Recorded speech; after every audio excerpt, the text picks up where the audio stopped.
السلام علیکم ورحمۃ اللہ وبرکاتہ۔ الحمد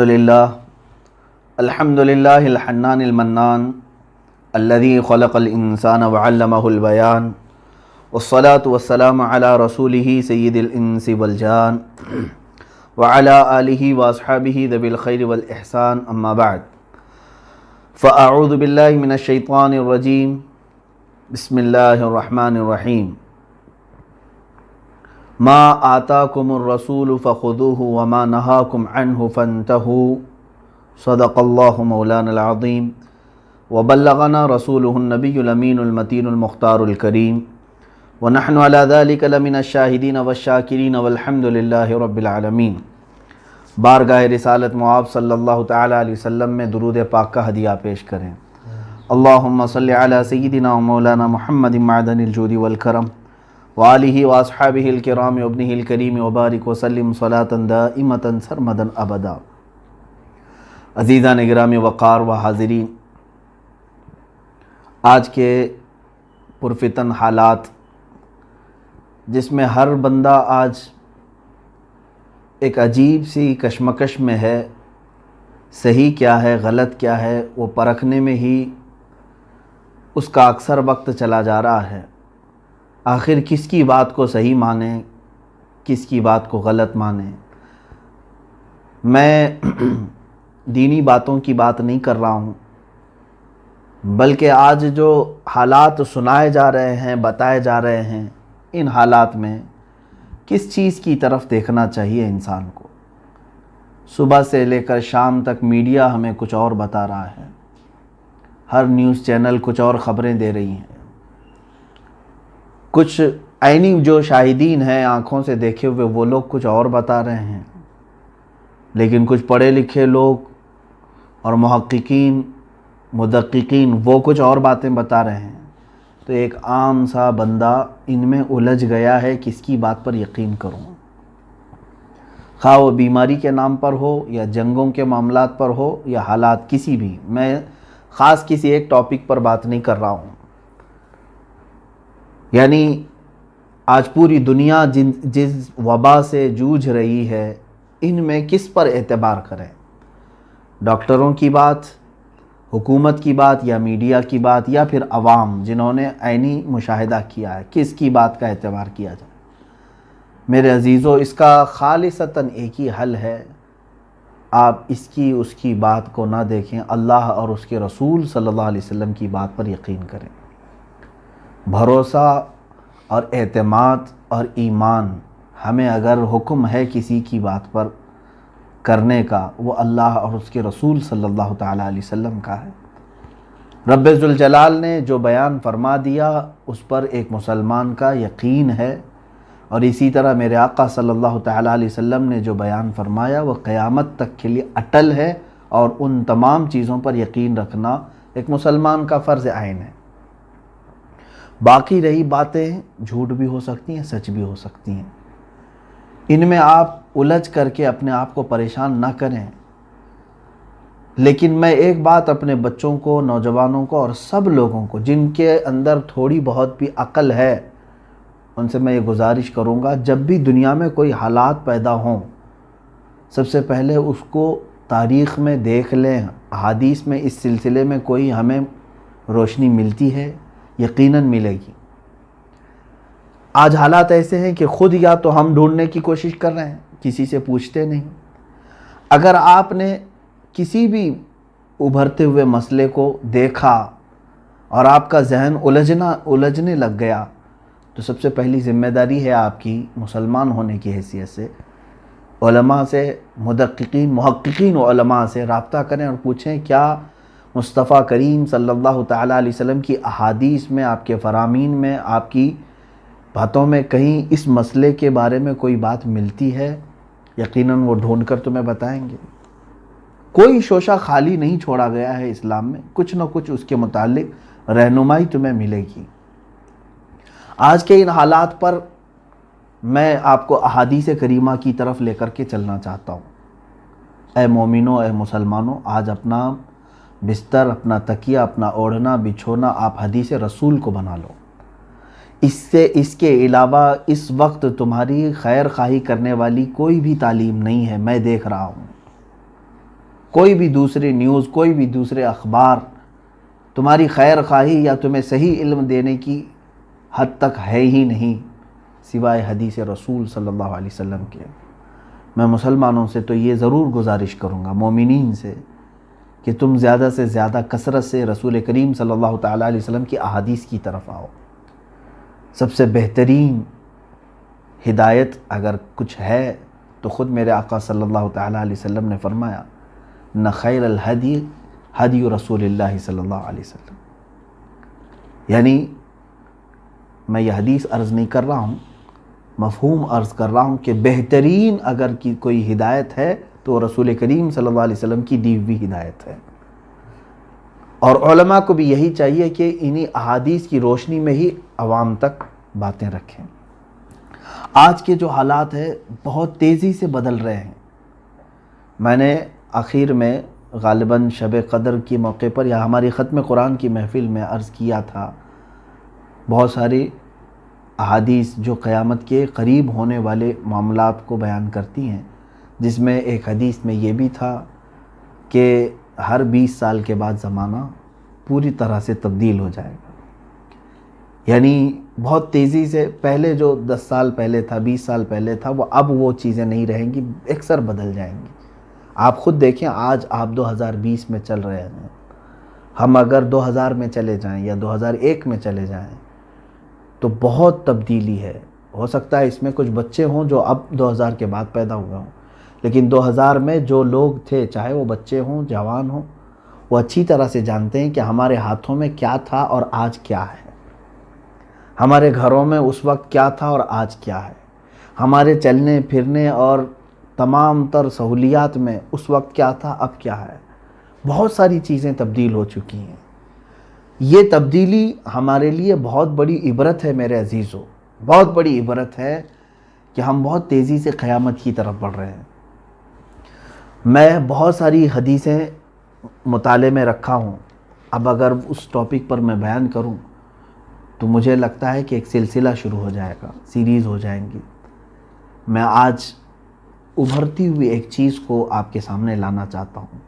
ایک نیوز نے مجھے چونکا دیا، ایک خبر جس کو سن کر کے میں خود چونک گیا کہ اسرائیل جو پوری دنیا کی برائیوں کا جڑ بن چکا ہے یہودیوں کی وجہ سے، ورنہ تو وہ ہمارے یروشلم بیت المقدس ارض مقدس ہے، میں اس پاک زمین کے متعلق نہیں کہہ رہا ہوں، یہودیوں کی جو آماجگاہ ہے، ان کے جو فتنوں کا مرکز بنا رہے ہیں، تو جہاں پوری دنیا کے لیے خرابی اور بہت ساری چیزوں کو وہاں سے گائیڈ لائنز ملتی ہیں، اب ان یہودیوں کے جو ناپاک عزائم اور منصوبے تھے، پہلے سے بھی تھے، اس پر میں نے کافی بحث کی ہے اور گفتگو بھی کی ہے، خطاب کیا ہے کہ پوری دنیا کو کنٹرول کرنے کی کوشش میں لگے ہوئے ہیں۔ ایک چند یہودیوں کی یہ خرافات، انہوں نے ہیکل سلیمانی کو تعمیر کرنے کے لیے بیت المقدس کو ختم کرنے کا بھی ناپاک ارادہ رکھا ہے۔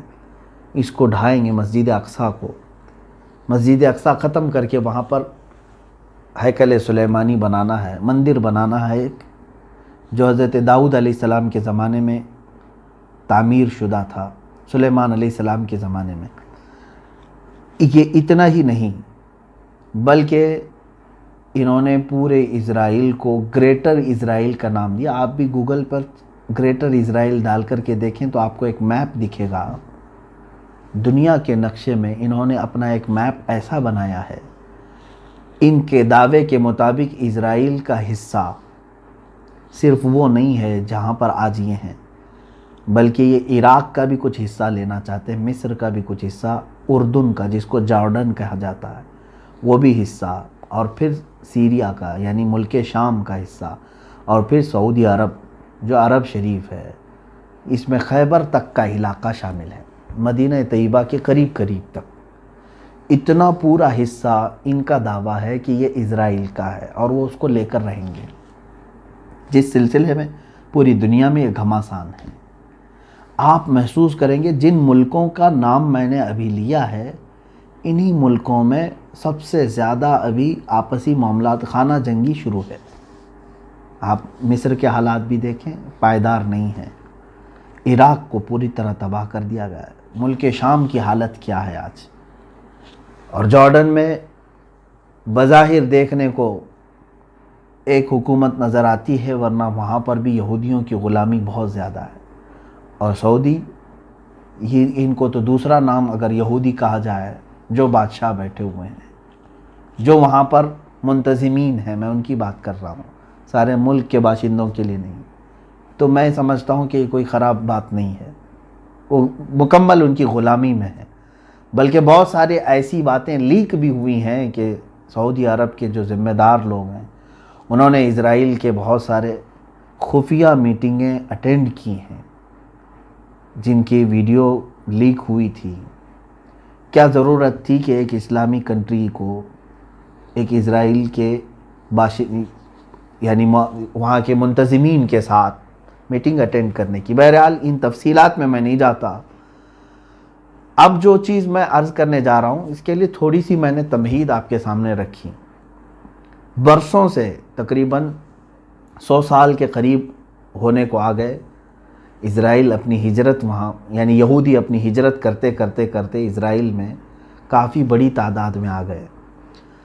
پہلے تو یہ ایک چھوٹے سے حصے میں تھے، اور بڑھتے بڑھتے بڑھتے اب پورے فلسطین کو انہوں نے اپنے اندر کر لیا ہے۔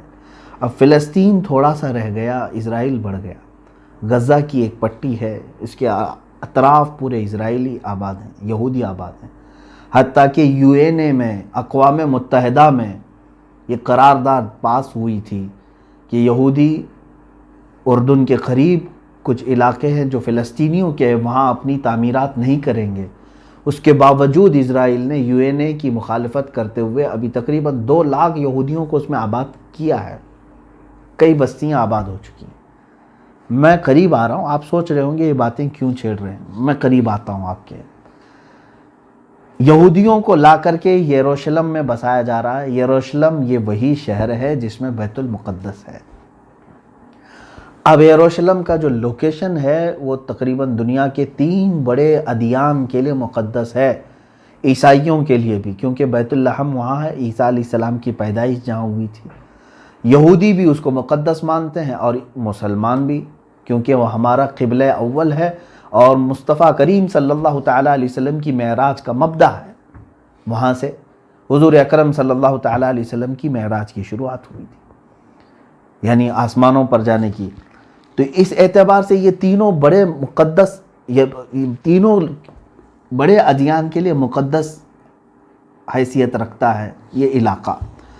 اب یروشلم کے لیے ظاہر سی بات ہے مسلمان بھی، عیسائی بھی اور یہودی بھی، تینوں کا وہاں پر کچھ نہ کچھ دعویٰ رہا ہے۔ اب تک سلطان صلاح الدین ایوبی رحمۃ اللہ تعالیٰ علیہ نے جو فتح کیا، اس وقت سے لے کر اب تک مسلمان علی الاعلان اس میں نمازیں پڑھتے رہے اور اپنی عبادات کرتے رہے، اور حالات زمانہ میں سب کے ساتھ، یعنی سب کو اجازتیں رہی ہیں، عیسائیوں کو بھی، یہودیوں کو بھی، ان کے مقدس جو بھی معاملات ہیں وہ کرنے کی اجازتیں رہی ہیں۔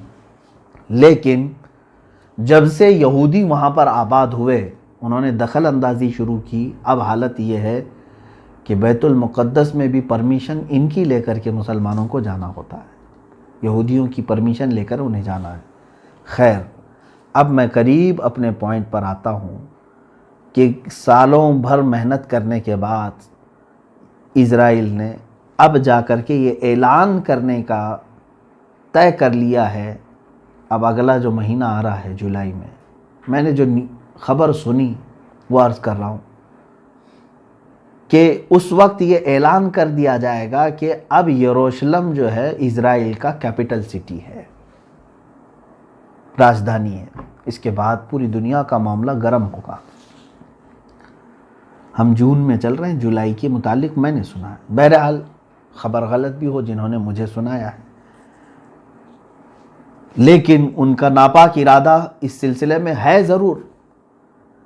میرے عزیزو، ان ظالموں نے جو چیزیں پلاننگ کی ہیں وہ اپنی جگہ پر، میں اب حدیث رسول کی طرف آتا ہوں۔ اچھا، حدیث پاک سنانے سے پہلے ایک بات میں اپنی اس بات کی تائید کے لیے یہ بھی کہہ دوں، شاید آپ کو 2 سال قبل کی یہ خبر بھی معلوم ہوگی، جب امریکہ کا صدر اسرائیل کے دورے پر آیا تو اس نے اناؤنس بھی کیا، نہیں بلکہ امریکہ سے ہی اعلان کیا کہ ہم اپنی سفارت کو، اپنی ایمبیسی کو تل ابیب سے منتقل کر کے یروشلم میں لاتے ہیں۔ سب سے پہلا یہ ملک ہے امریکہ، US، جس نے یہ اناؤنس کیا کہ میں اسرائیل کا کیپٹل یروشلم کو مانتا ہوں۔ یہ ٹرمپ نے اعلان کیا تھا، 2018 کی بات ہے غالباً۔ اس وقت سے ہی یہ بات شروع ہو چکی ہے پوری دنیا میں کہ اب اسرائیل کا کیپٹل یروشلم ہے۔ اب سنیے حدیث پاک، حضرت معاذ بن جبل رضی اللہ تعالیٰ عنہ سے یہ روایت ہے، رسول کریم صلی اللہ تعالیٰ علیہ وسلم سے آپ نے یہ روایت بیان کی ہے۔ اللہ کے حبیب صلی اللہ تعالیٰ علیہ وسلم نے فرمایا، عمران بیت المقدس خراب یثرب، وہ خراب یثرب خروج الملحمۃ، وہ خروج الملحمۃ فتح قسطنطینیت، و فتح قسطنطینیت خروج دجال، او کما قال النبی صلی اللہ علیہ وسلم۔ اس کے بعد حدیث کا ایک ٹکڑا ہے، اس میں جو ترتیب وار باتیں بیان کی گئی ہیں وہ بہت توجہ سے آپ سنیں۔ اللہ کے نبی صلی اللہ علیہ وسلم نے فرمایا بیت المقدس کی آبادی ہوگی، بیت المقدس کے ارد گرد آبادی ہوگی، مدینہ ویران ہوگا۔ مدینہ طیبہ کی بات کر رہا ہوں، رسول کریم صلی اللہ علیہ وسلم کی مدینے کو ویران کیا جائے گا۔ اور مدینے کی ویرانی، اب یہ ویران میں توہین کے لفظ میں نہیں استعمال کر رہا ہوں، حدیث پاک میں خراب کا لفظ آیا ہے جس کا معنی تو ویرانی ہوتی ہے۔ ویرانی کس طرح کی ہے وہ ابھی میں تشریحاً عرض کروں گا۔ اور مدینے کی ویرانی ایک بڑی جنگ کا آغاز ہوگا، بہت بڑی جنگ، جس کو الملحمۃ الکبریٰ بھی کہا گیا ہے، اور کچھ احادیث میں الملحمۃ العظمیٰ بھی کہا گیا ہے۔ وہ ایسی جنگ کہ دنیا میں ویسی جنگ کبھی بھی نہیں ہوئی تھی، اور اس کے بعد پھر کبھی ہوگی بھی نہیں، اتنی بڑی جنگ ہوگی۔ یہ مسلمانوں اور کفار و مشرکین کے درمیان، اب جن لوگوں یعنی رومیوں کے درمیان، رومی اور مسلمانوں کے درمیان، عیسائیوں کے درمیان یہ جنگ ہے۔ کتنی باتیں عرض کیا میں نے، بیت المقدس کی آبادی، مدینے کی ویرانی، مدینے کی ویرانی، ملحمۃ الکبریٰ کی شروعات ہوگی۔ اب یہ ملحمۃ الکبریٰ کہاں ہوگا، کیسے ہوگا، اس پر میں آتا ہوں۔ ملحمۃ الکبریٰ کے اختتام پر قسطنطنیہ فتح ہو جائے گا۔ قسطنطنیہ ایک شہر ہے، اس پر بھی میں گفتگو کرتا ہوں۔ قسطنطنیہ جیسے ہی فتح ہوگا دجال ظاہر ہو جائے گا۔ یہ ترتیب ہے، بڑی نشانیوں کی ترتیب میں یہ ایک بات۔ اب اسی پر اگر گفتگو کریں تو بات طویل ہو جائے گی، اور حالات پورے کے پورے اس حدیث کے قریب آ رہے ہیں، اس لیے مجھے آج آپ کو اس حدیث کو سنانا پڑ رہا ہے۔ عزیزان گرامی وقار، اب حالات دیکھیں۔ اللہ کے نبی صلی اللہ تعالیٰ علیہ وسلم نے فرمایا عمران بیت المقدس خراب یثرب، بیت المقدس کی آبادی۔ اب اس آبادی سے مراد کیا ہے، محدثین دو طرف گئے ہیں۔ بعض نے یہ کہا کہ اس کے آس پاس آبادی بہت بڑھ جائے گی، اب وہ یہودی ہوں یا عیسائی ہوں یا مسلمانوں کی آبادی کوئی بھی مطلق ہے، یعنی وہ بہت ہی بڑا شہر بن جائے گا، اور یہودی مسلسل وہاں پر یہودی کالونیاں بنا رہے ہیں۔ ابھی تقریباً ابھی اس سال کی خبر ہے، میں آپ کو بتاؤں 2 لاکھ یہودیوں کو انہوں نے آباد کیا، وہاں پر کالونیاں بنائیں، بستیاں بنائیں غیر قانونی طریقے سے، اور تقریباً 25 سال سے مسلمانوں کی دکانیں بند ہیں، تالوں پر بھی جالے لگ چکے ہیں۔ آپ جا کر کے دیکھ سکتے ہیں بیت المقدس کے ارد گرد جو کرفیو لگے ہوئے تھے وہ ابھی تک لگے ہوئے ہیں، لیکن ان کی آبادی بڑھ رہی ہے۔ اگر حدیث پاک کے مفہوم میں یہی ہے کہ ان کی آبادی ہے تو بھی کوئی حرج نہیں، حدیث پاک میں مطلق فرمایا گیا بیت المقدس کی آبادی۔ مگر اس کے مطابق ایک اور حدیث پاک ملتی ہے جس میں اللہ کے نبی صلی اللہ تعالیٰ علیہ وسلم نے فرمایا جب تم دیکھو گے کہ خلافت ارض مقدسہ میں جا چکی ہے تو سمجھ لو کہ بڑی نشانیاں سب ظاہر ہونے کا وقت آ چکا ہے۔ خلافت ارض مقدس کا مطلب بیت المقدس، خلافت اگر ارض مقدس میں آ گئی تو اس کا مطلب یہ ہوا کہ مسلمانوں کی خلافت پھر سے قائم ہوگی اور وہ بیت المقدس سے ہوگی۔ اب اس حدیث کے متعلق فرمایا گیا کہ اب ارض مقدس میں جب خلافت قائم ہوگی تو وہاں پر آبادی بڑھ جائے گی، کیونکہ دارالخلافہ جہاں ہوتا ہے، دارالحکومت جہاں ہوتا ہے، وہ تو مین شہر ہوتا ہے، وہاں پر کثرت سے آبادی ہوگی۔ تو ایک حدیث کا مفہوم اس حدیث کا مفہوم یہ بھی ہو سکتا ہے۔ لیکن اب کے جو حالات مجھے نظر آ رہے ہیں اس حدیث کے مطابق، دو چیزیں کیا آپ کو ساتھ ساتھ نظر نہیں آ رہی ہیں؟ ایک طرف ان لوگوں نے بیت المقدس پر ظالمانہ جابرانہ قبضہ جمایا ہوا ہے اور کالونیاں بسا رہے ہیں، اور ان قریب آپ دیکھنا کہ اناؤنس ہو جائے گا، پورے کے پورے دنیا کو سینٹرلائز کرنے کی کوشش کی جائے گی۔ آپ دیکھیں گے ان باتوں کو، ساری بینکوں کا، ساری بڑی کمپنیوں کا مرکز اسرائیل بن جائے گا۔ آج بھی پوری دنیا میں جتنے اسلحے، ویپنز، ہتھیار سپلائی کیے جاتے ہیں، اس میں سے بھاری مقدار 60 یا 70% حصہ اسرائیل کا ہے۔ پوری دنیا کو ہتھیار سپلائی کرنے میں یہ چھوٹا سا ملک بڑا کردار ادا کرتا ہے۔ بڑی بڑی کمپنیوں کے مالک اسرائیلی ہیں، آج بھی بڑی بڑی کمپنیاں ہیں جن کو گنانے میں وقت لگ جائے گا۔ یہ ساری کی ساری کہاں مرکزیت اختیار کر جائیں گی؟ اسرائیل میں۔ اب وہی ان کا جو خواب ہے، یہودیوں کا یہ خواب ہے کہ ہم گریٹر اسرائیل بنا کر کے رہیں گے، جو انہوں نے میپ میں بنایا ہے اتنا لمبا چوڑا، وہ خیبر تک کا علاقہ قبضہ کرنا ہے۔ اس اعتبار سے وہ عملی طور پر کوششوں میں لگے ہوئے ہیں، مگر میں حدیث بیان کر رہا ہوں آپ کو، بیت المقدس کے ارد گرد آبادی، مدینے کی ویرانی۔ ایک طرف یہ یہودی کالونیاں بسا رہے ہیں اور دور دور سے ہجرت کر کے وہاں پہنچ رہے ہیں، اور ساری بڑی کمپنیوں کا مرکز یروشلم بنانا چاہ رہے ہیں۔ امریکہ نے ایمبیسی منتقل کر دی، اب اس کے بعد اس کے نقش قدم پر دوسرے ملک بھی دھیرے دھیرے اپنی ایمبیسیاں کہاں لے کر کے آئیں گے؟ یروشلم میں لے کے آئیں گے۔ دوسری طرف ادھر مدینہ طیبہ کو دیکھیں، مدینہ طیبہ مسلسل 3 ماہ ہو چکے مسجد نبوی کو بند رکھا گیا ہے۔ اب مدینہ کی ویرانی سے کیا مراد ہے؟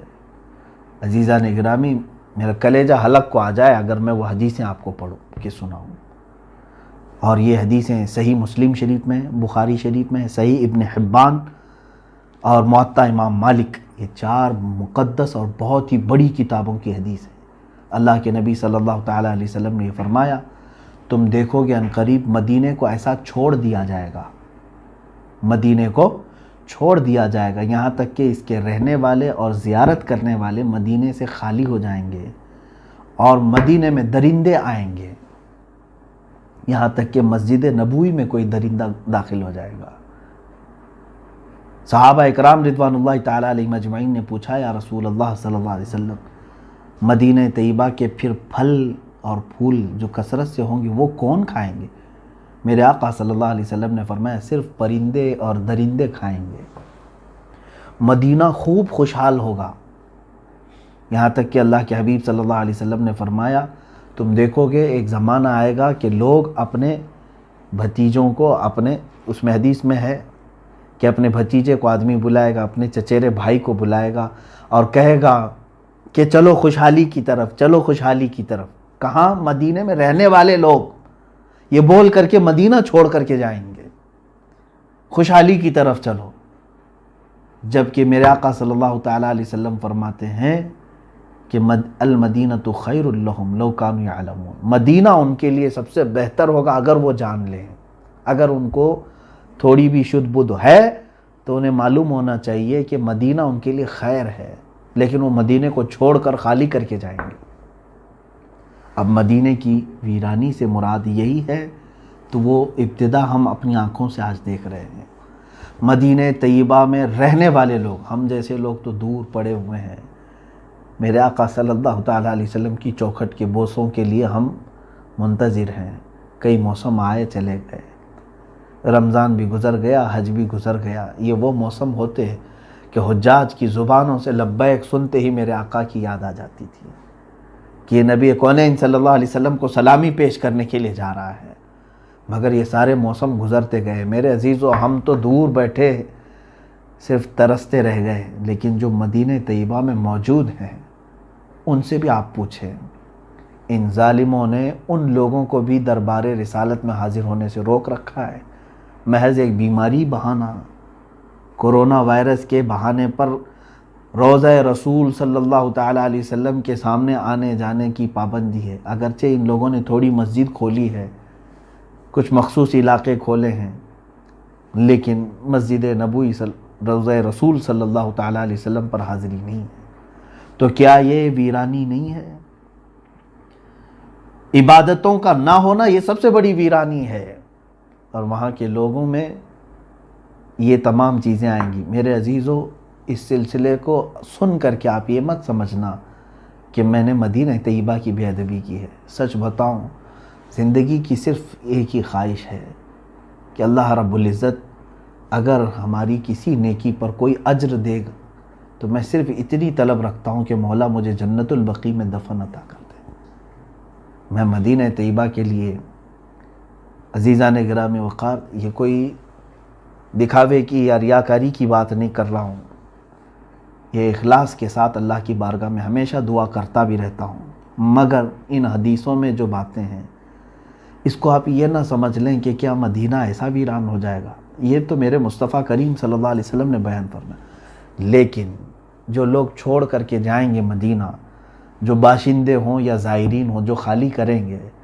ان کے بھی متعلق مدینہ طیبہ کی فضیلتوں میں میرے آقا صلی اللہ تعالیٰ علیہ وسلم نے فرمایا، صحیح مسلم شریف کی حدیث ہے، مدینہ طیبہ ایک بھٹی کی طرح ہے، آگ کی بھٹی جس طرح سے ہوتی ہے کہ لوہے کو اس میں ڈالیں تو جس طرح سے بھٹی میل کچیل کو نکال دیتی ہے، سونے کو آپ سونار کے پاس دیں وہ تپاتا ہے آگ میں، جتنا ویسٹیج ہے وہ نکل جاتا ہے، پیوریٹی باقی رہتی ہے۔ میرے آقا صلی اللہ علیہ وسلم نے فرمایا مدینہ ہر خبیث کو اپنے اندر سے نکال کر باہر کرے گا، صرف وہی رہ جائیں گے جو طیب ہوں گے، صرف وہی رہ جائیں گے۔ یہ چند دنوں کے لیے ہو سکتا ہے مدینہ طیبہ کی ویرانی، لیکن دوسری حدیثوں میں یہ بھی ملتا ہے، اللہ کے نبی صلی اللہ تعالیٰ علیہ وسلم نے فرمایا دجال مدینے میں نہیں آئے گا، یاجوج ماجوج مدینے میں نہیں آئیں گے، بڑے بڑے فتنے مدینے میں نہیں آئیں گے۔ اور میرے آقا صلی اللہ علیہ وسلم نے یہ بھی فرمایا ان الایمان لا یأزر الی المدینہ کما تأزر الحیۃ الی جحرہا، ایمان پوری دنیا سے لوٹ کر کے مدینے میں ایسا آ جائے گا جیسے سانپ گھوم پھر کر کے واپس اپنے سوراخ میں آ جاتا ہے، اپنے بل میں جیسے آ جاتا ہے سانپ۔ اللہ کے حبیب صلی اللہ علیہ وسلم فرماتے ایمان مدینے میں رہ جائے گا۔ تو ویرانی سے مراد یہ نہیں ہے کہ ہمیشہ کے لیے خراب ہو جائے گا، یہ چند دنوں کے لیے ہو سکتا ہے۔ مسجد نبوی شریف کی اذانیں اور مسجد نبوی شریف کی نمازیں بند کر دی جائیں گی، وہ تو ہم اپنے آنکھوں سے آج دیکھ رہے ہیں، اذانیں ہو رہی ہیں، نمازیں جس طرح سے بھی وہ لوگ ادا کر رہے ہیں۔ حد ہو گئی میرے عزیزو، حد ہو گئی۔ ارے لوگ تو وہاں مرنے کی تمنا رکھتے ہیں، اگر کوئی بیماری کا مسئلہ اس طرح سے ہوتا کہ جان لیوا ہے تب تو ہم سمجھتے ہیں، لیکن جس بیماری کو تم لوگوں نے آج پوری دنیا میں ڈر اور خوف کا ماحول بنا کر لوگوں کو وسوسوں میں ڈال رکھا ہے، یہ بیماری سردی اور بخار سے زیادہ کچھ نہیں۔ یہ میں بڑی بات کہہ رہا ہوں، اگر تو مجھے پکڑیں میرے عزیزوں، میں صرف اس لیے کہہ رہا ہوں کہ کینسر سے اتنے اچھے ہوتے ہوئے لوگوں کو آج تک میں نے نہیں دیکھا، HIV سے اچھے ہوتے ہوئے، کیور ہوتے ہوئے اتنے لوگوں کو نہیں دیکھا۔ میں صرف اگر اپنے انڈیا کی بات کروں تو 4.5 لاکھ لوگوں کو آج یہاں بتا رہے ہیں، جس میں سے تو 3 لاکھ اچھے ہو چکے ہیں۔ اتنی بڑی تعداد اگر اچھے ہو سکتے ہیں، کیور ہو سکتے ہیں، تو یہ بیماری جان لیوا کیسے ہو گئی؟ اس کو جان لیوا کہتے ہیں۔ اس سے زیادہ خطرناک تو BP ہے، شوگر ہے۔ کبھی بلڈ پریشر والوں کو صحیح ہوتے ہوئے سنا ہے آپ نے؟ شوگر کے مریض کو کیور ہوتے ہوئے سنا آپ نے؟ وہ چلتا رہتا ہے کنٹینیو موت تک۔ اس بیماری کو اتنا بڑا بنا کر کے کیوں خوف کے ماحول میں لوگوں کو مجبور کیا گیا ہے آج؟ اس سلسلے میں پھر کبھی میں گفتگو کرتا ہوں، ان کی نیت صاف نہیں ہے۔ پوری دنیا ظالم بنی ہوئی ہے اور اس ظلم کی چکی میں عوام، غریب، سارے لوگ پس رہے ہیں۔ یہ اور بات ہے کہ جو بھی آواز ان کے خلاف اٹھائے گا اس کو کیس کریں گے، اندر لے جائیں گے، اور نہ جانے ان کے ساتھ کیا کیا برا کریں گے، مجھے معلوم ہے۔ اس کے باوجود میں گفتگو کر رہا ہوں صرف اس لیے کہ اے غیور مسلمانوں بیدار ہو جاؤ، اللہ تمہارا حامی ہے، رسول کریم صلی اللہ تعالیٰ علیہ وسلم تمہارے ناصر و مددگار ہیں۔ اپنی ان تمام پھیلائی ہوئی باتوں پر اعتماد اور بھروسہ نہ رکھو، ایمان نہ لاؤ ان کی تمام باتوں پر۔ بات یہ عرض کر رہا تھا مدینہ طیبہ کو جس طرح سے ویران کرنے کی ان لوگوں نے کوشش کی، اللہ اکبر، آج بتانے سے زبان لڑکھڑا جاتی ہے۔ اب اللہ کے حبیب صلی اللہ تعالیٰ علیہ وسلم نے جو بیان فرمایا کہ وَخَرَابُ يَثْرِبَ خروج الملحمۃ الکبریٰ۔ خروج الملحمہ، ملحمہ کیا ہے یہ؟ اب اس پر میں بات کروں۔ دنیا کی سب سے بڑی جنگ، ملحمہ جو ہے یہ لحم سے بنا ہوا ایک لفظ ہے، گوشت کاٹنے کی جو دکان ہے اس کو ملحم بھی کہتے ہیں۔ ملحمہ، اس میں گوشت کے ٹکڑے ٹکڑے ہو جائیں گے، جس کی وجہ سے اس کو بہت بڑی ملحمۃ الکبریٰ، یعنی اللہ کے حبیب صلی اللہ تعالیٰ علیہ وسلم نے یہ فرمایا خراب یثرب خروج الملحمہ۔ ملحمہ کیا ہے؟ ایک بہت بڑی جنگ ہے۔ دوسری حدیثوں سے اس کے متعلق جو تائید ملتی ہے، ایک حدیث میں یہ بھی میرے آقا صلی اللہ تعالیٰ علیہ وسلم نے فرمایا قیامت اس وقت تک نہیں آئے گی جب تک کہ رومیوں کے ساتھ تم آماق میں یا دابق میں نہ اتر جاؤ۔ یہ دو جگہوں کے نام میں بتا رہا ہوں، مرج دابق اور آماق یہ لفظ آئے ہیں، اور ایک حدیث میں ہے حضور صلی اللہ تعالیٰ علیہ وسلم نے فرمایا ملحمۃ الکبریٰ ہوگی، سب سے بڑی جنگ ہوگی مسلمانوں میں اور عیسائیوں میں، اور یہ غوطہ میں ہوگی جو دمشق کا ایک علاقہ ہے، غوطہ، حدیث میں لفظ بھی آیا ہے۔ مسلمانوں کا مرکز غوطہ ہوگا، اس وقت تمام مسلمان وہاں جمع ہوں گے دمشق میں، غوطہ۔ اور جو جنگ ہوگی وہ علاقہ ہے مرج دابق، جو حلب کے قریب ہے، ایک بہت بڑا میدان ہے، اب بھی موجود ہے، جس کو آج انگلش میں ایلیپو کہتے ہیں، وہ حلب ہے، حلب کے قریب میں یہ علاقہ موجود ہے۔ اب ملک شام کی حیثیت کو بھی آپ سمجھ لیں، قیامت کی نشانیوں میں اللہ کے حبیب صلی اللہ علیہ وسلم نے یہ بھی فرمایا کہ جو مومن ہوں گے وہ سب ملک شام کی طرف ہجرت کر جائیں گے۔ سب کس طرف جائیں گے؟ ملک شام کی طرف، جس کو سیریا کہتے ہیں، اور عربی میں کچھ لوگ سوریا کہتے ہیں۔ سیریا کی طرف سب لوگ چلے جائیں گے۔ آج آپ یہ سوچ رہے ہوں گے کہ سیریا چھوڑ کر کے لوگ جا رہے ہیں، اور ایسے حالات میں آپ کہہ رہے ہیں کہ سارے لوگ سیریا میں آئیں گے۔ چاہے پورا سیریا آج خالی ہو جائے، پھر بھی مجھے میرے آقا صلی اللہ علیہ وسلم کی حدیث پر یقین ہے، میرے آقا نے فرمایا کہ پورے مومنین ہجرت کریں گے تو ضرور وہ ہجرت کریں گے، آج یا کل تمام مومنین وہ جمع ہوں گے، کیونکہ شام جو ہے ارض حشر و نشر ہے، یعنی قیامت کا میدان ملک شام کو بنایا جائے گا، یہ بھی حدیث پاک میں ہے۔ قیامت کا میدان کہاں ہوگا؟ ملک شام کو بنایا جائے گا، اور تمام مومنین ملک شام کی طرف ہجرت کر کے جائیں گے۔ اب یہ جو ملحمۃ الکبریٰ ہے، سب سے بڑی جنگ، کتنے لوگوں کے مقابل میں آپ کھڑے ہوں گے جانتے ہیں آپ؟ ایک حدیث میں ہے اللہ کے حبیب صلی اللہ تعالیٰ علیہ وسلم نے فرمایا اس وقت رومی، پہلے سے حالات اگر میں بتاؤں تو یہ ہے کہ میرے آقا صلی اللہ علیہ وسلم نے فرمایا تم اور عیسائی، یعنی تم اور مسلمان اور رومی عیسائی صلح کے ساتھ چل رہے ہوں گے، یعنی ایک دوسرے کے ساتھ صلح کر کے ساتھ ساتھ چل رہے ہوں گے، اور ان دونوں کا جو دشمن ہوگا اس سے لڑ رہے ہوں گے۔ کئی سالوں تک یہ بات چلے گی۔ عیسائیوں کا بھی جو دشمن ہے اور مسلمانوں کا بھی جو دشمن ہے، ہو سکتا ہے وہ یہودی ہوں، اینٹی کرائسٹ جن کو کہا جاتا ہے، وہ لوگ ہوں، ان کے ساتھ لڑ رہے ہوں گے۔ اس کے بعد ایک دن ایسا ہوگا کہ ایک عیسائی رومی وہ صلیب توڑ دے گا، اور بدعہدی کریں گے، اس صلح میں وہ لوگ صلح کو توڑ کر کے بد شکنی کریں گے تو پھر مسلمانوں اور عیسائیوں میں ایک بہت بڑی جنگ ہوگی۔ اس وقت سارے عیسائی جو جمع ہوں گے 80 جھنڈوں تلے وہ لوگ جمع ہوں گے۔ کتنے؟ 80 جھنڈے، ہر جھنڈے کے تحت، ہر جھنڈے کے نیچے 12,000 لوگ ہوں گے۔ اس اعتبار سے تقریباً کتنے ہو گئے؟ 9,60,000 کے قریب۔ 9,60,000 کی فوج ایک طرف ہوگی۔ یوں سمجھ لیں کہ مومنین کے مخالفت میں، مسلمانوں کی مخالفت میں پورا کفر جمع ہو جائے گا۔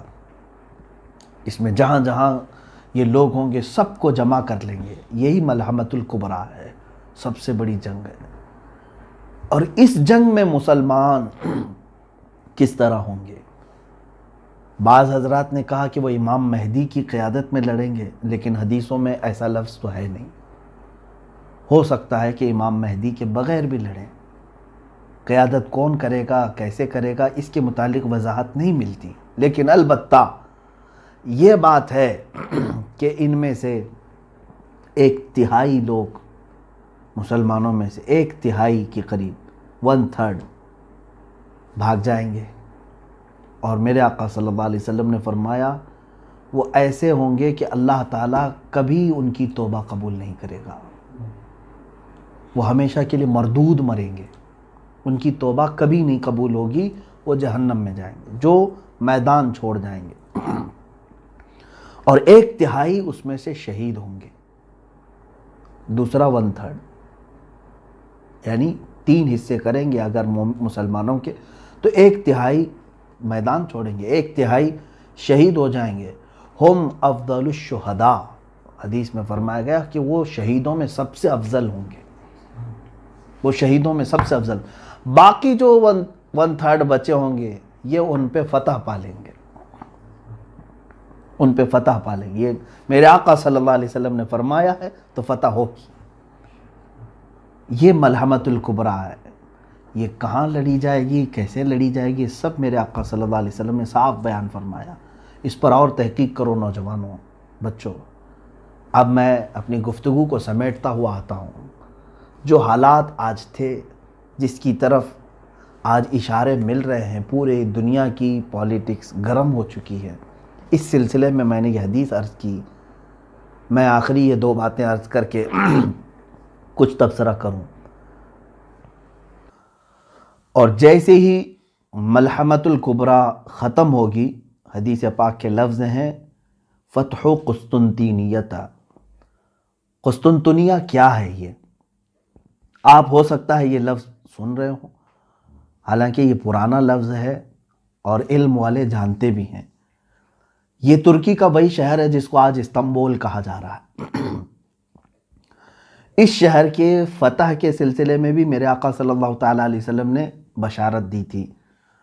اول جیش غزاہا، ایک حدیث پاک میں ہے، وہ سب سے پہلا لشکر جو غزوہ کرے گا یا جہاد کرے گا اور قسطنطنیہ فتح کرے گا، وہ لوگ بلا حساب و کتاب جنت میں جائیں گے۔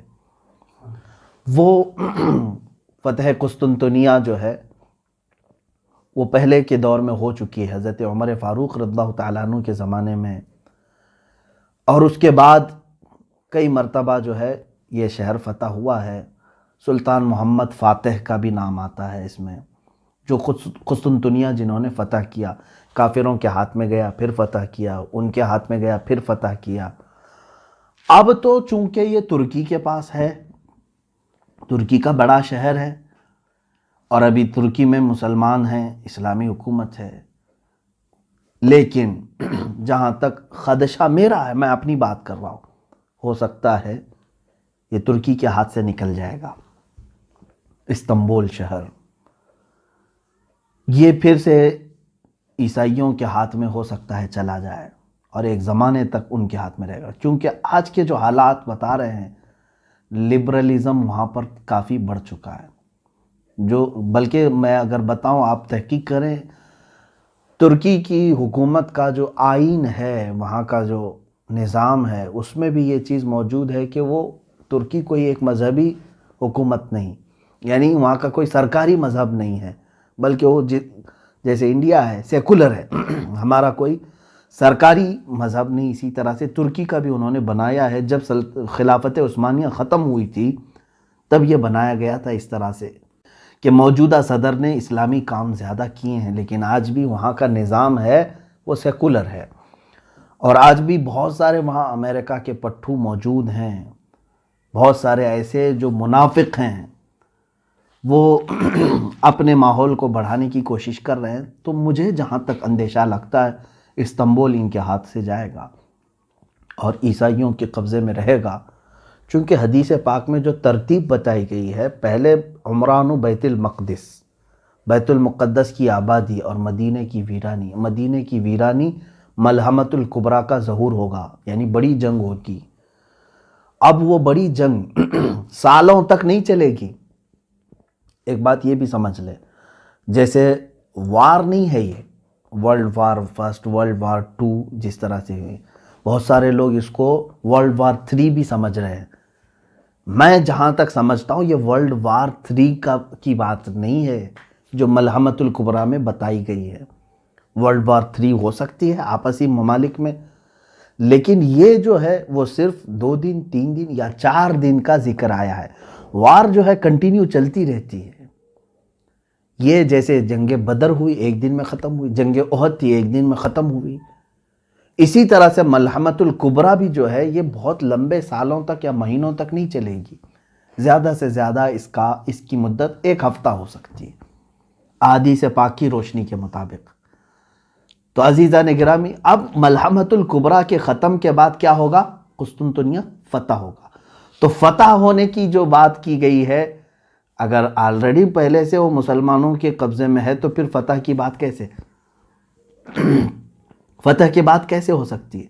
اور فتح قسطنطنیہ سے مراد اگر پہلے والی فتح جو حضرت عمر کے زمانے میں ہوئی یا سلطان محمد فاتح کے زمانے میں ہوئی، تو پھر یہ بھی ماننا پڑے گا کہ اس سے پہلے ملحمۃ الکبریٰ ہو چکی ہے، اس سے پہلے مدینہ ویران ہو چکا ہے، اس سے پہلے بیت المقدس کی یہ ساری ترتیب الٹ جائے گی. تو اسی لیے میں نے کہا کہ ہو سکتا ہے استنبول شہر آج کا یعنی عیسائیوں کے قبضے میں چلا جائے، پھر فتح ہوگا. اور وہ فتح کیسے ہوگی؟ جنگ سے نہیں، بلکہ حدیث پاک میں ہے وہ الملحمۃ الکبریٰ میں سے 1/3 جو لشکر تھا مسلمانوں کا، وہی جائیں گے فتح قسطنطنیہ کے لیے، اور وہ امام مہدی کی قیادت میں ہوں گے. امام مہدی کی قیادت میں ہوں گے. اس میں یہ بتایا گیا ہے کہ وہاں پر وہ لوگ بغیر کسی قتل کے، بغیر کسی لڑائی کے قسطنطنیہ کو کیسے فتح کریں گے؟ مسلمان نعرہ لگائیں گے، لا الہ الا اللہ واللہ اکبر.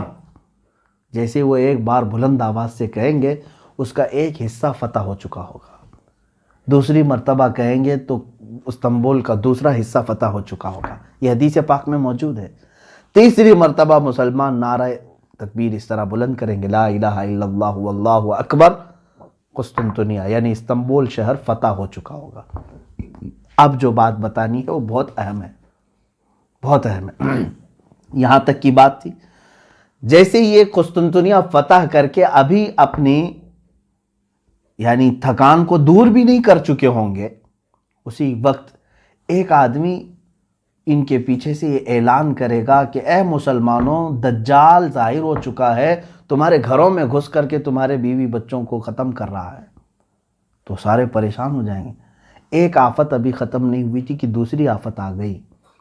اب دجال کے ظہور کی خبر جیسے ہی سنیں گے، اس وقت میرے آقا صلی اللہ تعالیٰ علیہ وسلم فرماتے ہیں 10 گھوڑ سوار، گھوڑے کا ذکر ہے، 10 گھوڑ سوار قسطنطنیہ سے نکلیں گے. پھر وہ ارض مقدس کی طرف آئیں گے یا اپنے وطن آئیں گے، اور بہت تیزی سے آئیں گے. جبکہ وہ خبر شیطان نے پھیلائی تھی جھوٹی ہوگی. پہلے جو شیطان کہے گا کہ دجال آ چکا ڈرانے کے لیے، لیکن جب وہ تمام مسلمان واپس اپنے اپنے گھر آئیں گے تب حقیقت میں دجال آ چکا ہوگا. اب سنیں، بڑی بات ہے. اللہ کے نبی صلی اللہ علیہ وسلم نے فرمایا میں ان میں سے ہر گھوڑ سوار کو جانتا ہوں، اس کا نام بھی، اس کے باپ کا بھی نام، اور اس کے گھوڑوں کے رنگ بھی جانتا ہوں. یہ رسول کریم صلی اللہ علیہ وسلم نے فرمایا. اس کا مطلب مجھے یہ بھی لگتا ہے کہ گھوڑ سواری قیامت تک ختم نہیں ہوگی.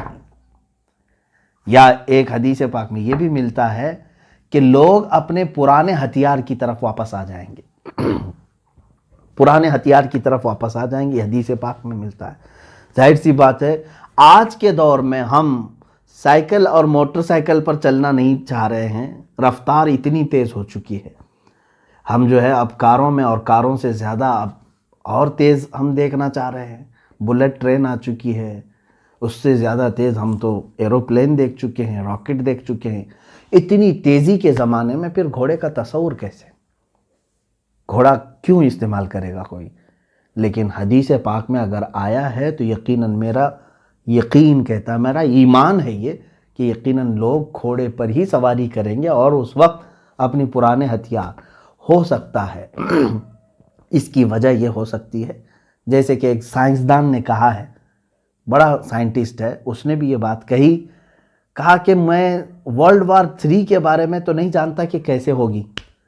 بایولوجیکل ہوگی، جیسے ابھی بہت سارے لوگ کہہ رہے ہیں وائرس پیدا کیا گیا ہے، اگر پیدا کر کے ایک ملک دوسرے ملک کو تباہ کرنے کی کوشش کر رہا ہے تو یہ بایولوجیکل وار ہے، ایک دوسرے کو مطلب وبا پھیلا کر کے ختم کرنا.